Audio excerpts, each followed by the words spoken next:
Sir register అప్పుడు ఎలా చేసి రిజిస్ట్రేషను మా పన్నులు కట్టించుకున్నారు, నీళ్ళ పన్నులు, ట్యాక్సులు, రోడ్లు, కరెంటు అన్నీ కట్టించుకుంటున్నారు. మరి ఎలా మాకు రిజిస్ట్రేషన్ చేశారు సార్? మరి అవన్నీ ఉంటే బ్యాంకుకి అన్నీ చెక్ చేసుకొని బ్యాంకు వాళ్ళు చేసుకొని మాకు లోన్లు ఇచ్చారు. మరి ఇవాళ ఈ రకంగా చేసేవి ఎలా బతుకుతాం సార్? రోడ్డు మీద పడి బ్యాంకులో మాకు అన్నీ చెక్ చేసుకొని ఇచ్చారు మాకు బ్యాంకులో.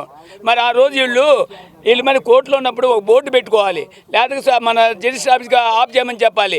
ఏం చేయకుండా బాగా రేటు వచ్చినాక మన చంద్రబాబు గారు వచ్చినాక అమరావతి ఇది రాజధాని అయిందని చెప్పి అన్ని రకాల వాళ్ళు ఆలోచించుకొని అన్ని మమ్మల్ని ముంచేశారు. నీడేటిన పట్టించుకోలేదు సార్. మేము ఆయనకు మేము ఓట్లే చంద్రబాబు నాయుడు గారికి వేసాము, సుజనా చౌదరి వేసామండి. ఆయన పట్టించుకోలేదు సార్ మమ్మల్ని. ఒక నియోజకవర్గానికి ఆయన ఒక దేవుడు, ఆయనే మాకు సార్ న్యాయం చేయాలి. ఆయనకు వల్ల కాబట్టి మన సీఎం గారి దగ్గరికి వెళ్ళి వీళ్ళందరికీ ఇలా జరుగుతున్న సీఎం గారి దగ్గర చేయాలి. ఆయన అసలు మమ్మల్ని పట్టించుకోలేదు, ఎంపీ గారు పట్టించుకోలేదు. మేము చిన్నోళ్ళం, మేము పెద్దోళ్ళం కాదు, మాకు రాజకీయం పలుకు తెలియదు, ఒక చదువుచిన వాళ్ళు కాదు. ఏ రంగం మేము ఎక్కడికి వెళ్ళినా కింద కోట్లు డబ్బులు పెడుతున్నారు, పై కోట్లు డబ్బులు అక్కడ పెడుతున్నారు. ఒక జడ్జి గారు తీర్పిచ్చేటప్పుడు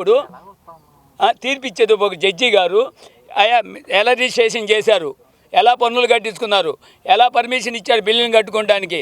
మరి ఆ రోజు అక్కడ బోర్డు ఎందుకు పెట్టలేదు? మీరు వాళ్ళని ప్రశ్నించాలి కదా సార్. ఎలా మనం కొట్టేస్తారు మా స్థలాల్ని?